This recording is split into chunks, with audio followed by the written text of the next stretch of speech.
പത്തനാപുരം ദേശത്ത് നിന്ന് ഒരു പൗരപ്രമുഖന്റെ ചീഞ്ഞു നാറിയ കഥകൾ കേൾക്കുന്നു. നമുക്കത് കേൾക്കുമ്പോൾ തന്നെ ചീഞ്ഞു നാറിയതാണ് എന്ന് മനസ്സിലാവുന്നുണ്ട്.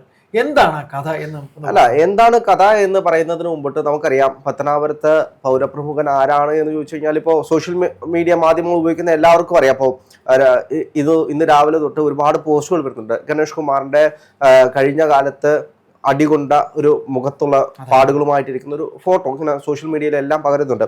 അപ്പൊ എന്താണ് ഇതെന്ന് അറിയാൻ വേണ്ടി ഞാൻ അവിടെയുള്ള കോൺഗ്രസ്സുകാർ ഓരോ പോസ്റ്റുകളും എടുത്തു പോയ സമയത്താണ് KSUവിന്റെ സംസ്ഥാന വൈസ് പ്രസിഡന്റ് ആയിട്ടുള്ള യദുകൃഷ്ണൻ MG ഒരു പോസ്റ്റ് ഇട്ടിട്ടുണ്ട്. ആ പോസ്റ്റ് ഇതാണ്, ഞാൻ വായിക്കാം. എവിടെ നിന്നോ കിട്ടിയ ഒരു സ്ക്രീൻഷോട്ടിന്റെ പേരിൽ ഒരു MLA-ക്കെതിരെ വാർത്ത നൽകിയ മാധ്യമങ്ങളും കേസെടുത്ത പോലീസും ഇതൊന്നും കണ്ടതായി ഭാവിക്കുന്നില്ലല്ലോ എന്ന് ചോദിച്ചിട്ട് ഒരു 7 ചോദ്യങ്ങളാണ് അദ്ദേഹം ഇട്ടേക്കുന്നത്. സംസ്ഥാന മന്ത്രി KB ഗണേഷ് കുമാർ വാളകത്തെ കീഴൂട്ട് വീട്ടിൽ വ്യഭിചാരം നടത്തിയത് നിങ്ങൾ അറിഞ്ഞില്ലേ? മാധ്യമങ്ങളോടാണ് ആ ചോദ്യം. ഭാര്യ ആ അവിഹിതം കയ്യോടെ പൊക്കിയത് അറിഞ്ഞില്ലേ? ഭാര്യ സ്വന്തം മൊബൈലിൽ തെളിവുകൾ ശേഖരിച്ചത് അറിഞ്ഞില്ലേ? ഭാര്യയുടെ മൊബൈൽ മന്ത്രി കൈക്കലാക്കാൻ ശ്രമിച്ചത് നിങ്ങൾ അറിഞ്ഞില്ലേ? ഭാര്യയെ മന്ത്രിയുടെ നിർദ്ദേശാനുസരണം പേഴ്സണൽ സ്റ്റാഫ് മർദ്ദിച്ചത് നിങ്ങൾ അറിഞ്ഞില്ലേ? ഭാര്യ പോലീസിന്റെ ടോൾ ഫ്രീ നമ്പറിൽ പരാതി നൽകിയത് നിങ്ങൾ മുക്കിയില്ലേ? കീഴൂട്ട് വീട്ടിലെത്തിയ പോലീസിനെ മന്ത്രി ഭാര്യ അവിഹിതത്തിന്റെ തെളിവുകൾ നൽകിയത് നിങ്ങൾ അറിഞ്ഞില്ലേ? മന്ത്രി ഭാര്യയ്ക്ക് പരിക്കേറ്റിട്ടും പോലീസ് ഒരു നടപടിയും സ്വീകരിക്കാത്തതെന്തേ? 112-ൽ നൽകിയ പരാതിയുടെ അവസ്ഥ എന്തായി എന്ന് ആരെങ്കിലും തിരക്കിയോ എന്ന് ചോദിച്ചതിനു ശേഷം അദ്ദേഹം എഴുതിയിരിക്കുന്നത്, ചുരുക്കത്തിൽ ഒരു മന്ത്രി സ്വയം വീട്ടിൽ അവിഹിതത്തിൽ ഏർപ്പെട്ടിട്ട് ഭാര്യ കൈയോടെ പൊക്കിയിട്ട് പോലീസിൽ പരാതി നൽകിയിട്ട് ഭാര്യയെ കയ്യേറ്റം ചെയ്തിട്ട് ഈ നാട്ടിൽ ഒരു നടപടിയുമില്ലേ, ഇതെന്ത് നീതി? അതിന്റെ താഴെ അദ്ദേഹം വെല്ലുവിളിക്കുന്നുണ്ട്. ഞാൻ വളച്ചുകെട്ടില്ലാതെ തുറന്നു പറഞ്ഞിട്ടുണ്ട്, ഇത് തെറ്റാണെങ്കിൽ മന്ത്രി എനിക്കെതിരെ കേസെടുക്കട്ടെ, വെല്ലുവിളിയായി കരുതിയാലും ബുദ്ധിമുട്ടില്ല എന്നാണ് അദ്ദേഹത്തിന്റെ പോസ്റ്റ്. അപ്പോ ഈ പോസ്റ്റിന്റെ ഒരു വെല്ലുവിളി കാണുമ്പോൾ നമുക്ക് സ്വാഭാവികമായിട്ടും പറയാൻ കഴിയും ഇത് അത്തരത്തിലുള്ളൊരു വിമർശനമല്ല. സാധാരണ നമുക്കറിയാം ഇപ്പോ MLA-മാർക്കെതിരെ ആണെങ്കിലും ഒരുപാട് സിനിമാക്കാർക്കെതിരെയൊക്കെ ഒരുപാട് ഗോസിപ്പുകൾ കേട്ടിട്ടുണ്ട്. ഗണേഷ് കുമാറിനെതിരെ തന്നെ ഒരുപാട് ഗോസിപ്പുകൾ നമ്മൾ കേട്ടിട്ടുണ്ട്. അതിന്റെ സത്യാവസ്ഥ എന്താണ് എന്നൊന്നും നമുക്കറിയത്തില്ല. പക്ഷേ കഴിഞ്ഞ ദിവസം അദ്ദേഹത്തിന്റെ വീട്ടിൽ വെച്ച് ഭാര്യ മറ്റൊരു സ്ത്രീയുമായിട്ട് ഗണേഷ് കുമാറിനെ കൈയോടെ പിടിക്കുകയും പിന്നീട് അത് വലിയ ബഹളമാകുകയും പിന്നീട് വീട്ടിൽ തന്നെ അവിടെ കുത്തിയിരുന്ന് സമരം ചെയ്യുന്ന ഒരു സാഹചര്യത്തിൽ പോലീസിനെ ഇവരെ വിളിച്ച് പറയുന്ന ഒരു സാഹചര്യം ഉണ്ടായി. പോലീസ് വന്ന് ഇത് കണ്ടുകൊണ്ടുവന്ന നാട്ടുകാരെ എല്ലാം അപ്പം തന്നെ അവിടെ നിന്ന് പറഞ്ഞു വിട്ടു. ഇത് വളരെ രഹസ്യമായിട്ട്, കാരണം അദ്ദേഹം മന്ത്രിയാണ്. കീഴൂട്ട് തറവാട് എന്ന് പറയുന്നത് വലിയ തറവാടാണ്.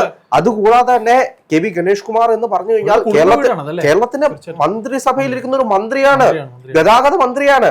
അപ്പോ കേസ് പതിയെ ഒത്തുതീർപ്പാക്കി സെറ്റിൽമെന്റ് ചെയ്തു എന്നാണ് നമുക്ക് അറിയാൻ കഴിയുന്നത്. ഭാര്യ പരാതി കൊടുത്തു, പക്ഷെ ആ പരാതിയും സെറ്റിൽമെന്റ് ചെയ്ത് വളരെ രഹസ്യമായിട്ട് ഇതെല്ലാം മൂടി എന്ന് വേണമെങ്കിൽ പറയാം. ഇപ്പോ ഏറ്റവും കൂടുതലും അവിടെ നിന്ന് പത്തനാപുരത്തുള്ള ആളുകളിൽ നിന്നും നമുക്ക് അറിയാൻ കഴിയുന്നത് ഇവിടുത്തെ മാധ്യമങ്ങൾ ഒന്നും ഇത് അറിഞ്ഞില്ലേ എന്നുള്ള ഒറ്റ ചോദ്യത്തിലാണ്. സാധാരണ നമുക്കറിയാം മാധ്യമ പ്രവർത്തകർക്ക് ഒരു ചെറിയ വാർത്ത കിട്ടിയാൽ തന്നെ അത് വളരെ പെട്ടെന്ന് തന്നെ ഒരു മുഖ്യധാര മാധ്യമങ്ങൾ വളരെ അലർട്ടാണ്. അതെ, വലിയ അലർട്ടിലാണ് അവർ പോകുന്നത്. സ്വാഭാവികമായിട്ടും കുറച്ച് ഓൺലൈൻ ചാനലുകൾ മാത്രമാണ് ഈ വാർത്ത പോസ്റ്റ് ചെയ്തിട്ടുള്ളത്. പക്ഷേ ഇവിടുത്തെ സാറ്റലൈറ്റ് ചാനലുകളൊന്നും ഈ വാർത്ത അറിഞ്ഞിട്ട് പോലുമില്ല. ഗണേഷ് കുമാറിനെതിരെ റിപ്പോർട്ടർ പോലും അറിഞ്ഞിട്ടില്ല, ആരും അറിയാതെ ഇപ്പോഴും ആ വാർത്തകൾ കൊണ്ടുപോകണമെങ്കിൽ അത് ഒരു മന്ത്രിയുടെ കഴിവ്, അതൊരു മിടുക്ക് തന്നെയാണ്. കാരണം നമുക്കറിയാം അദ്ദേഹത്തിനെതിരെ ഇതിനു മുമ്പിട്ടും വലിയ രീതിയിലുള്ള വിവാദങ്ങൾ വന്നിട്ടുണ്ട്.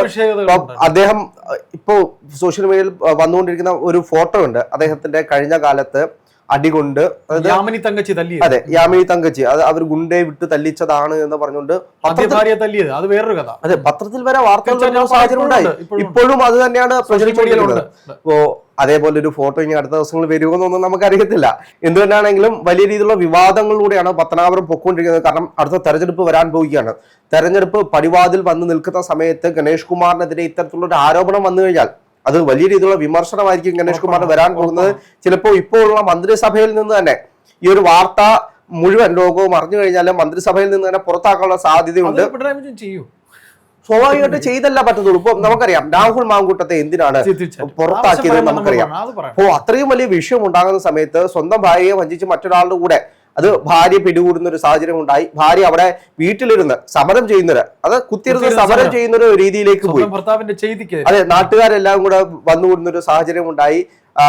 അതേപോലെ തന്നെ പോലീസിൽ പരാതി പറഞ്ഞിട്ട് പോലീസ് ഒരു ആക്ഷൻ പോലും എടുത്തിട്ടില്ല എന്നുള്ള രീതിയിലേക്കുള്ള വിമർശനങ്ങൾ വരുമ്പോൾ അത് സ്വാഭാവികമായിട്ടും പിണറായി വിജയനെതിരെ വലിയ തറവാട് വീടല്ലേ അദ്ദേഹത്തിന്റെ? അതെ, തീർച്ചയായിട്ടും അദ്ദേഹത്തിന്റെ തറവാട് വീടെന്ന് വെച്ച് കഴിഞ്ഞാല് കീഴൂട്ട് തറവാടാണ്. അദ്ദേഹത്തിന്റെ അച്ഛനാണെങ്കിലും അച്ഛന്റെ അച്ഛനാണെങ്കിലും മകനാണ് ആർ ബാലകൃഷ്ണൻ. അതെ, അങ്ങനെ വലിയൊരു കോടീശ്വര കുടുംബത്തിൽ നിന്നാണ് വന്നത്. ഒരു പ്രമാണി കുടുംബമാണ്. അതുകൊണ്ട് അദ്ദേഹത്തിനെതിരെ എപ്പോഴും വരുന്ന ഒരു വിമർശനം എന്ന് പറയുന്നത് തലക്കണ്ണം കാണിക്കുന്ന ഒരാളാണ് ഗണേഷ് കുമാർ ഉണ്ട്. സ്വാഭാവികമായിട്ടും അത് നമുക്ക് പറയാം. പക്ഷെ ഒരു ഉയർന്ന സ്ഥാനത്ത് നിൽക്കുമ്പോൾ നമുക്ക് അദ്ദേഹത്തിന്റെ തലക്കനമാണോ അതോ പ്രിവിലേജ് ആണോ അതൊന്നും നമുക്ക് പറയാൻ കഴിയില്ല. എന്താണെങ്കിലും ഒരു സിനിമാ നടൻ എന്ന് പറയുന്ന ഒരു പരിവേഷം ഗണേഷ് കുമാറിന് ഉണ്ടായതുകൊണ്ട് അദ്ദേഹം അത് ഉപയോഗപ്പെടുത്തുന്നു എന്ന് വേണമെങ്കിൽ നമുക്ക് പറയാം. ഇപ്പോ പിന്നീട് ഉദ്യോഗസ്ഥരോടുള്ള ചില പെരുമാറ്റമാണെങ്കിൽ പോലും ചില സമയത്ത് ജനാധിപത്യമില്ല എന്ന് തോന്നിപ്പോകും. അദ്ദേഹത്തിന്റെ പെരുമാറ്റത്തിലാണെങ്കിലും ഏകാധിപതിയെ പോലെ അദ്ദേഹത്തിന്റെ പ്രസംഗങ്ങളാണ്. അതുപോലെയൊക്കെ തന്നെ ആയിരുന്നില്ലേ? അദ്ദേഹത്തിന്റെ അച്ഛനെ കുറിച്ച് ഞാൻ വളരെ കുറച്ച് കേട്ടിട്ടുണ്ട്. എന്റെ പിതാവ് ട്രാൻസ്പോർട്ടിൽ ജീവനക്കാരനായിരുന്നു.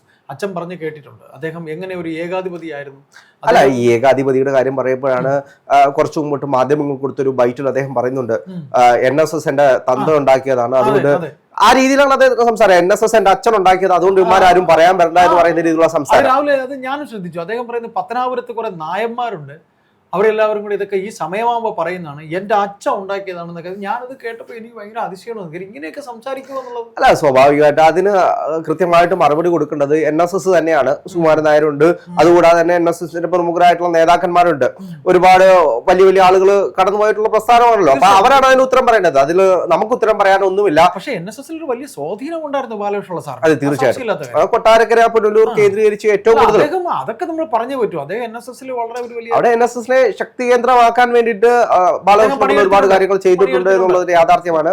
ഇപ്പോ ഗണേഷ് കുമാർ ആണെങ്കിലും അതിന്റെ പേരിലാണ് അവിടുത്തെ താലൂക്ക് യൂണിയൻ പ്രസിഡന്റ് ആയിട്ട് അദ്ദേഹം പോകുന്നത്. അപ്പോ എന്ത് തന്നെയാണെങ്കിലും തെരഞ്ഞെടുപ്പ് വരുന്നൊരു വേളയിൽ ഗണേഷ് കുമാറിനെതിരെ ഇത്രയും വലിയൊരു ആരോപണം വരുന്ന സാഹചര്യത്തിൽ മാധ്യമങ്ങൾ പോലും വാർത്ത മുഖ്യ എന്നാണ് അറിയാൻ കഴിയുന്നത്. ഞാനിപ്പോ കുറച്ചു മുമ്പ് ഒരു വീഡിയോ കണ്ടപ്പം മന്ത്രിയുടെ പേര് പറയാതെ ഇവിടുത്തെ ഇന്ന് വനിതാ ദിനമായിട്ട് പോലും ഒരു സ്ത്രീക്കെതിരെ വലിയ രീതിയിലുള്ള പ്രശ്നങ്ങൾ ഉണ്ടായിട്ട്, സ്ത്രീക്കെതിരെ ആക്രമണം ഉണ്ടായിട്ട്, ഒരു മന്ത്രിയുടെ ഭാര്യക്കെതിരെ മന്ത്രി തന്നെ ആക്രമിക്കുന്ന രീതിയിലേക്ക് പോയിട്ട് ഇവിടെ ഇതൊന്നും വാർത്ത ചെയ്യാത്ത പ്രമുഖ മാധ്യമങ്ങൾ അല്ലെങ്കിൽ അത്തരത്തിലുള്ള രീതിയിൽ സ്ത്രീപക്ഷവാദികളായിട്ടുള്ള മാധ്യമങ്ങൾ, സ്ത്രീപക്ഷവാദികളായിട്ടുള്ള ആളുകൾ, എഴുത്തുകാർ, ഇവരെല്ലാം എവിടെ പോയി എന്ന് ചോദിക്കുന്ന ഒരു സാഹചര്യം. അതെ, അപ്പോ അങ്ങനെയുള്ള ആളുകൾ എവിടെ പോയി എന്നുള്ളൊരു ചോദ്യമുണ്ട്. എന്ത് തന്നെയാണെങ്കിലും അദ്ദേഹത്തിന്റെ ഭാര്യയാണ് അതിനൊക്കെ ഉത്തരം കൊടുക്കേണ്ടത്, അല്ലെങ്കിൽ അവിടെ കണ്ടു നിന്നിട്ടുള്ള ആളുകളാണ് അതിനൊക്കെ ഉത്തരം കൊടുക്കേണ്ടത്.